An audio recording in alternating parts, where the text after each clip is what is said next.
Bisa mingaw kayo po noon, mingaw nga. Karon ang malipay ta kay gitagaan tag panahon sa paghinumdum nila. No? Tinuod ang kamatayon, nagpahipig yun ang kaguol. No? One day, dito pa ako sa Manila, one time, gi-invitar ko, may nagpamisa dito sa Holy Trinity, sa Paz Memorial, no? Sa Mayla Memorial mismo, na chapel dito. O niya, nangitag pari, diha man ko sa 4th Estate, Our Lady of Kading Annunciation Parish. Natawagan ko Secretary, Father, meron pa magpapa-funeral mass doon sa chapel ng Manila Memorial. Anong oras? Ganito, ganyan. Okay, sige, pupunta ako. Dito ako. Ako na-discoveryhan, mga Huwaray, Bisaya ba? No? Daghang kayo sila. You know, maayo ko itong tao si Tarcisio. No? O pamilya akong pamilya, magikan sa abroad, pa may pandemic ato sa una, may mga anak gikan sa abroad, may gikan sa Zamboanga, nagkatigom na sila. Yun na nakaklose ang mga Pilipino, kani adto. Kung mamatay ang ginikanan o igsoon, bisag unsa kalayo, manguli dyan. No? Hinoon lahi na ang atong kultura, kanyo doon karon. So nagmisa ako dito. Ikaw sa, binisayan lang ta? Wala pa ko dalang binisaya, Tagalog man. So Tagalog na lang, Father, para ganyan-ganyan. Okay. Pagka, sige, hilak tong biyuda. Tas yun, ano mo magungipiyaan? Ano ba? Katong kamagulang ang anak po nga lalaki, hilom makay, misa pa ma. Loom-loom gining may, no? Pagkataon ta, di humana, iningon na, dali raman to, kuha na, hipos na yun kay ilubong, yan ingon tong igsoon pong babae, Father, pwede ba sumahan mo kami doon sa sa libingan, para babasbasan yung yung puntod? Kung ano bang punto niya, pantheon no? Hindi po. Nasa ground. Sige. Wala naman. Wala pong trabaho. Yan, nagkakaing snacks nga andam ko. Ito naman minto rin mga snacks. Dito na. Utang na ito. Kung na itong lungon. Pahimutang na ana. Sige ang kasawa. Tasyo. Wala ka mo tuman sa atong saan. Nga magkuyog kita kanunay. Sige. Ang mga anak mo, gitaw na silang ilahat. Mama, sige. Diyan, ipaubos na yun ang lungon na nilugnot-lugnot gitong asawan. Saya yung mga, Tasyo, makuyog ko. Ang iyang tiil, ana-ana, yun niya sa, mga, ang mga tao, nang hilang sa moto. Sos kay, gipaningot naman, gipaningot na ang anak sa paghinawid sa iyang inahan, ang inahan po, nigisingot na, nadanlog na, nahulog dito sulod. Nahulog dito, tingnan siya, hoy, panunay, kanang ima mong gibuyan. Yan siya, lugnot mo kagad. Imbes kay peting hilakalay, may kataan ay talikod na lang. Ikaw, mapuyog mang kakadiyala, diyan na lang ka. Panuhay. Kuha ako na rin. Dahan na. Hindi ko tao, hindi ko malimot ato ba? Kininggugma. No? Kusay, mahid ka limot ha. Uban natin ko drama-drama. Kinana ba? Well, anyway, mga igsoon, usara to sa mga isina nga akong nasaksihan. Pag naay mamatay, naagi paghilak, naay pagdanguy-ngoy, labi na ko ang mamatay, batanon pa, o saon sa mga paagi. The day itself, ako namatian po ko ginikanan, mga igsoon, gani ni atong kuhan pa 3 months ago, namatay ang akong igsoon nga batanon pa, 55 years old, COVID dito sa Surigao. Wala giusan namong nakatambong siyang lubong. Gilubong siya, wala hinon i-cremate, gilubong siya, gabi pa dyan. O niya, ang naglubong niya, murag mga astronaut. Putos, kayo og kuana, suga. Tanaw ka sa ang akong pag-umangkon niya dihan na lang ko kwarto na ko dito tanay naghilag. Pero tilaan ka nga okay. Ilag mo ganun. Igsuong na nimo. Pero after a while mo mawala. Kay wala ko kasaksi sa kamatayon mo nawala ra. Apan itong usang adlaw nagkuan na kaning nagpakita na po og picture to ko pag-umangkon ko. Hey, namatay naman di ito. Hilak na po. Inana ba? No? O mauni ang atong handumanan sa atong mga igsuon o mahal sa kinabuhi nga tuwa na sa laing kalibutan. There was a painful separation. Sakit nga panagbulag. Nahisayon kita sa atong kaugalingon nga doon nagyoy kamatayon. Nga moabot yun na nato, pura buyag, palayo lamang usa na, di ba? Pero nahibalot ang moabot yun na sa kanato. Lain-laing panahon, lain-laing paagi. Mao nga, ato na nang idawat. Ang dili na ito, madawat ka ng panagbulag. No? Kana mahimulag na ba? Hinumdum ko sa una, wapay COVID. Ihatod ko sa akong mga barkada sa lansa dito sa Gihulngan, kay muuli na sa seminaryo. Bisa mag-inom, migber, pagpito na sa lansa, kito na pre. Sige pre, saot naman ini. Adto na dyan ko, it's hard to say goodbye, but harder not to go. I have to go. No? Sige pre, tiwasan na lang ninyo na ng berde. Sakay ka sa lansa, balon kayo, ang imo kasing-kasing mong nahabilin, di ba? Murag sakit. Pero by and by, time heals. Mualim ang panahon. How much more kung ang biya di na gyud mo balik. No? Kana gani maghatod ta og mga mahal sa kinabuhi, mahal nato sa atong pamilya, ihatod dito sa terminal na pagnugon, pag-abot di mo dito sulat dayon. Kuhan kaning kung asa ka mabot sa Mindanao, telegrama dayon tong PT-anti ug RCPI mo to sa una. Nauli na lamang tong gihatod sa terminal itong usang semana. Ag iyang gipadala nga telegrama nga maayo ra siya, wa pa gyud kabot. Inar kahinay ro no. Maong kita karon nakabalos gyud ta. Og magpataod po tag long distance telephone aron makatawag ta nila. Dugay po tang tauran sa PLDT. Nigawas ang cellphone, di kabalos taron, no? Wa na magpataod og telephone. Nya kusog mas dako hinungtag gasto. Pero komportable ang communication. We want to communicate. We want to feel alive. We want to belong. Kanabang naara gyapon bisag layo siya, murag naara siya, madungog nato ang iyang tingog. Karong adlaw mga igsoon gigahin usab kini aron atong ma-communicate nato ang atong mga igsoon nga tuwa na sa laing kalibutan. Communication through prayer sa atong mga pag-ampo, no? Nihupas na ang atong kaguol tungod kay sa ako nang gisulti ninyo ang panahon moalim sa kagulanan ug sapsamad sa kamatayon. Mao nga atong paghandom kanila doon na nay kalipay nganuman nakalatas na ta sa panahon sa kagulanan sa ilang pagbiya kanato. Sila usab dito sa laing kalibutan karon hibalo mo nagampo usab sila. Nangandoy nga makaadto maatubang nato sila. Bao man gani nga atong simbahan tungod sa gitukod kini sa atong Ginoong Hesukristo sa ibabaw ni Pedro ug miingon siya bisan gani ang baba sa kamatayon ug imperno dili makalupig niini. Tinuod ang isulti ni San Pablo, walay makapahimulag kanato sa gugma sa Dios. Wala gyud.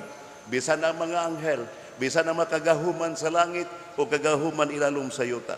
Bisan ang gutom, bisan ang kahubo, bisan ang sala, bisan ang kaulaw, whatever. Nothing can separate us from the love of Christ. Katapusan mingon siya, bisan ang kamatayon, dili makapahimulag kanato sa gugma sa Dios. O sa matag usa kanato. Aduna kitay paghandom, no? Og diha sa atong paghandom na ang gugma, daapon nga ang pag-ampo. Mao nga karong adlaw mibig hapon pa inyo nang gihunahuna bisan ako gaghunahuna ko sa papag mama o pamimadi lang mga naong akong mga igsoon, akong kuyuan ug iyaan, ang apuhan, Nga sa una, kusog kayo itong himog biko, og budbud, tsokolate, labi nag kaning tingkalag. No? Gahapon o gagabi, kung tuwa pa kos himalalod karon, daghang mga linat ang manok nga tinibuok. Magbalay-balay migsa ka dito kay Sampiton, dong, dali na mo dali dong. Pagsaka ito, daw kayong sunoy nga gilatan, wapay asin, kay pero nagpanghalad ba? Kaon, dahil sa sunod balay na po, so, permero ang manok, ikaduhang balay, lami paghihapon, pero pa ikatulong balay, mura nagbunot, imong tinanong ang manok. Yun anak ka, dahil napay suma, napay tsokolate, boras ka.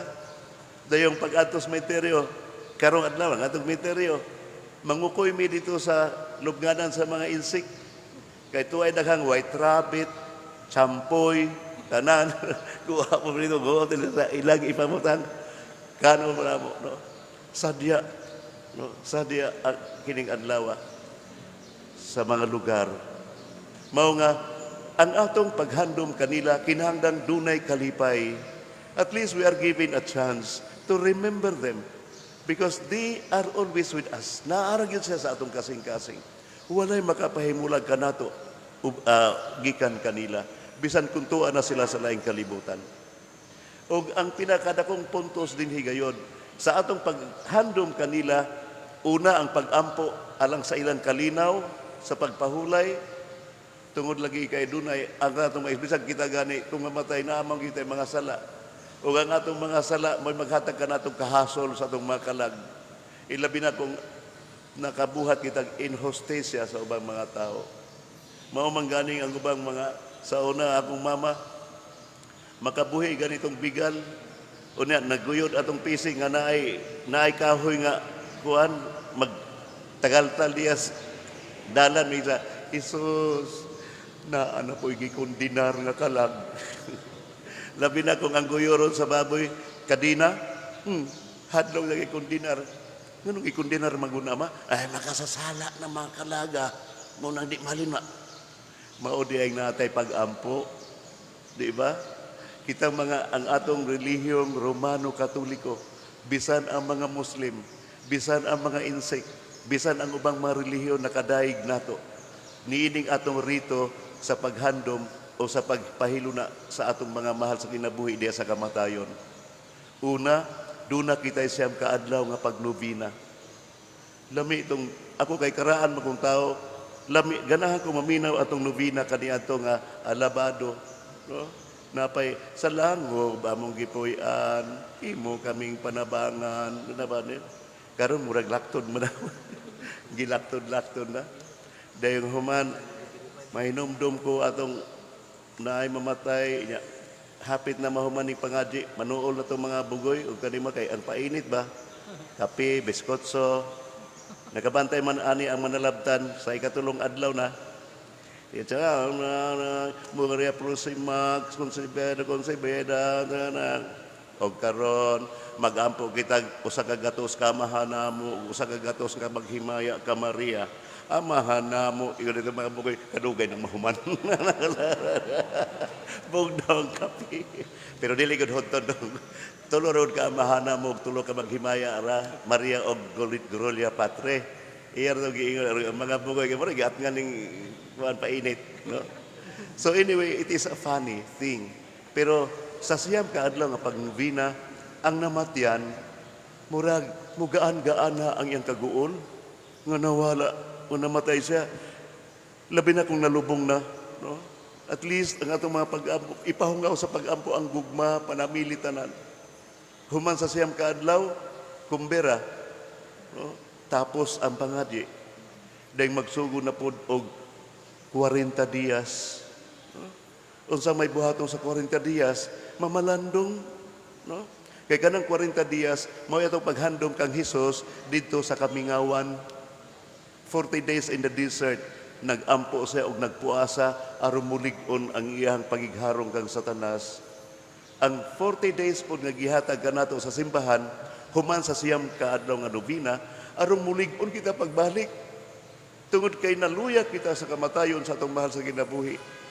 40 days magmalandong kaniya o kanatong buhi pa, hinay-hinay na to ibangon ang mga napukan nga kuhan kaning kabubuton, aron malig-on kita pagbalik. Kay human sa 40 days, muharong na putas kalibutan. Kanang gitawag sa English nga, we should move on. How can we move on if we are still gigapos sa atong kagool sa siyang kamatayon? Mao nga dunay 40 dias anya pareha na sa gihibuhat sa Ginoo dito sa disyerto. Fasting and prayer aron moatubang siya sa iyahang kaaway aron kita luwason.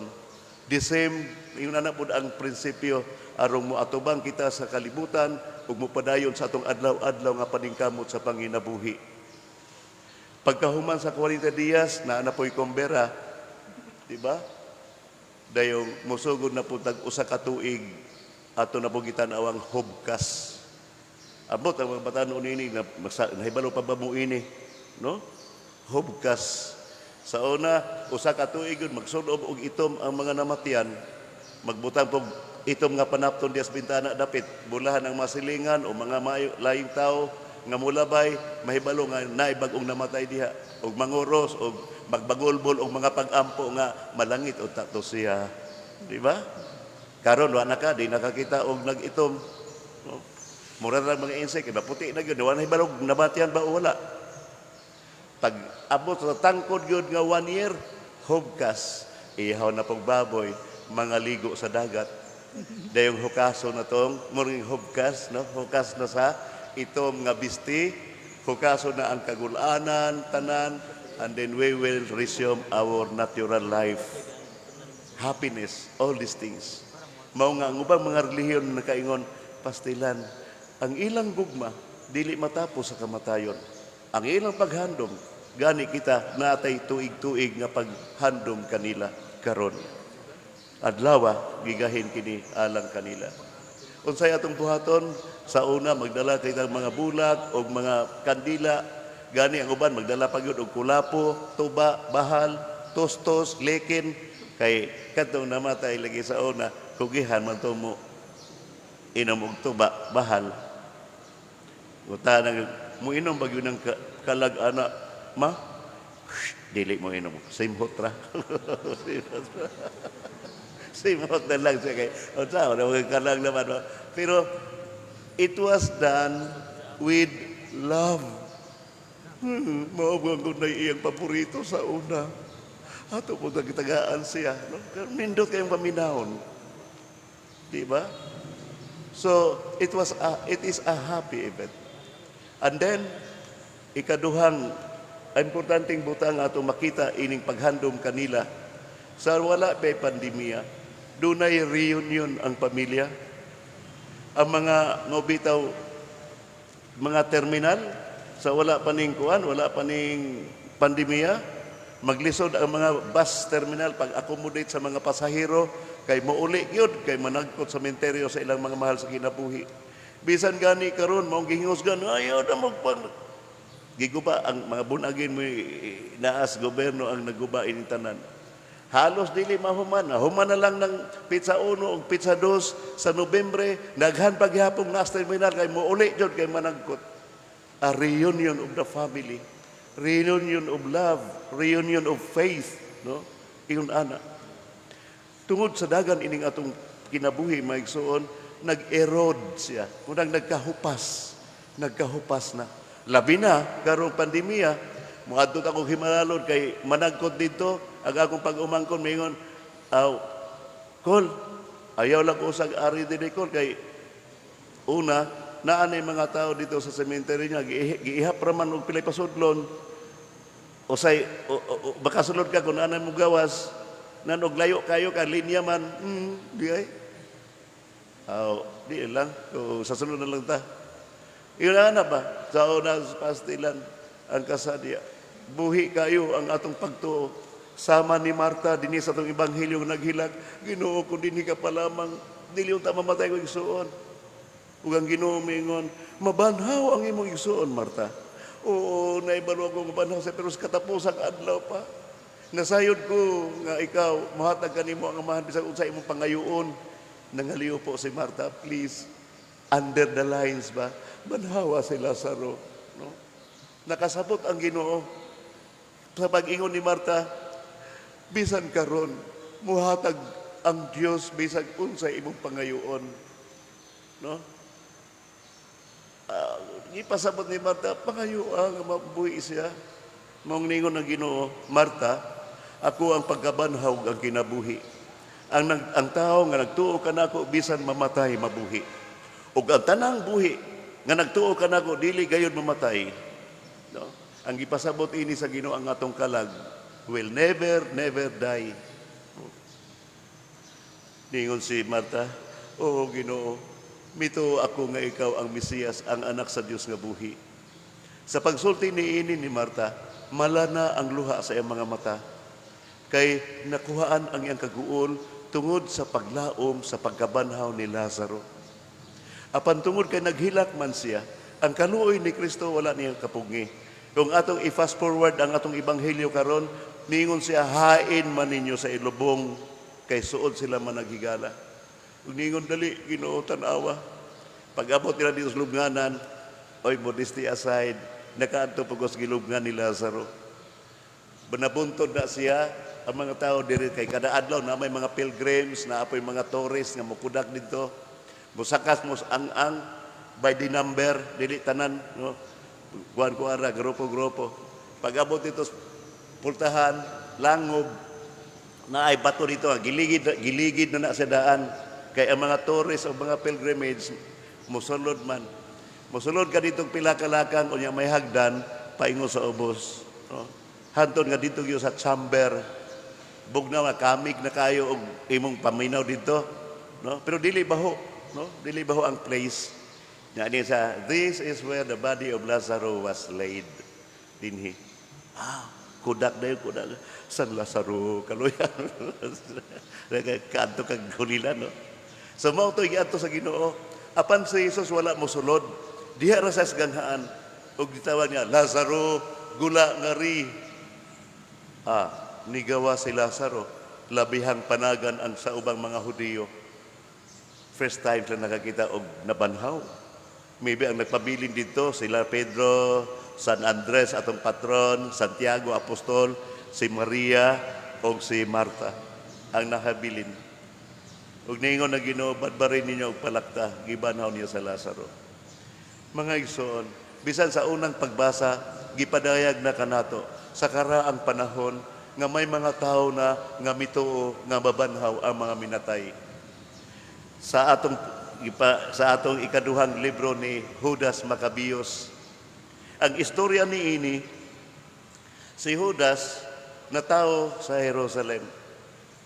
Niadtong gisulong ang Jerusalem sa mga kaaway nga mga Muslim. Napildi sila tungod kay gibiyaan nila ang pagtuman sa balaod sa Dios. Nagsimba na sila og mga Diyos. Naghalad na sila og mga halad ngadto sa ubang mga Diyos.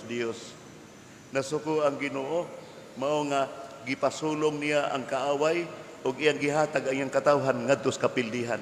Daghang nangamatay, daghang nabihag, hasta gani ang mga bulawan ug mga gamit sa templo gipangdala nila. Maayo na lang kay si Judas Maccabeus ug mga ginikanan ug 7 ka igsoon nakalayas paingon sa lasang ug pipila ka mga Hudiyo, mga pamilya nakatago dito.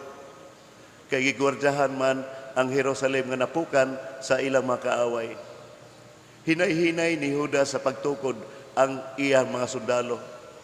Nag-recruit siya, gitrain niya ang mga tao pakigbatok. Kay dili mahimo nga ang templo sa Dios pasagdan na lamang sa mga kamot sa ilang kaaway. Dako ka ng sala, no? Desecration. So pag-abot na sa panahon nga minyong lig-o na ang mga army ni Judas Maccabeus, nagampo sila. Og ang Dios mipakita, no? Misulti pinagi sa usa ka propeta, sulungan ninyo og bawi ang akong templo. Akong ihatag kaninyo ang mga kaaway diha sa inyong mga espada. So mao to, ilang naglugsong sila og ilang gipaggukod ang mga kaaway. Walay nahimo ang mga kaaway nga nagpabilin sa Jerusalem. Ang uban napatay, ang uban nakalayas. Og dayon gihimo ni Judas Maccabeus ang paril. Dayon gitukod pag-usab ang templo. No? Dayon kining atong gibasa karon, ang gihimo ni Judas, mingon siya sa unang pagbasa, no? Niingon sa siya gyapon ang nagsulat niini. Dayong niingon siya, nagpaamot si Judas gikan sa tanan niyang mga tawo nga mikabat og 2,000 ka salapi nga plata ug gipadala kini ngadto sa Jerusalem aron gamiton alang sa usa ka halad alang sa sala, no? Love offering. Si Judas naghimo nining hamili nga butang tungod kay nagtuo siya sa pagkabanhaw. Kung wala pa siya magtuo nga ang patay mabanhaw, o sa unta kabutang nga binuang ug walay kapuslanan ang pag-ampo alang kanila. Nining malig-on og Dios nun nga huna-huna nga ang tanang tawo nga nagtuo sa Dios makadawat og usa ka ganti nga katingalahan. Katingalahang ganti ang pagkabanhaw. Si Judas nangandam alang sa usa ka halad alang sa sala aron malingkawas sa ilang mga sala silang nangamatay. Tungod kay dihang ilang gisulong ang Jerusalem ug ilang palayas ang mga kaaway, daghan sa iyang makauban ang nangamatay, nagsakripisyo sa ilang kinabuhi alang ug tungod sa Jerusalem. In gratitude, si Judas nagpaamot og salapi aron ihatag dito sa templo aron ang mga pari mag-ampo alang sa kapasayloan sa mga sala sa mga Israelita nga nangamatay ni atong gera. Og usa ni sa hinungdan nga kitang mga Romano Katoliko nagsunod usab niini. Panahon nga dunay sumad sa kamatayon sa atong mahal, muhalad kitang sobre, no? Pa hinungod pamisa kada Domingo daghang basaw misa, no?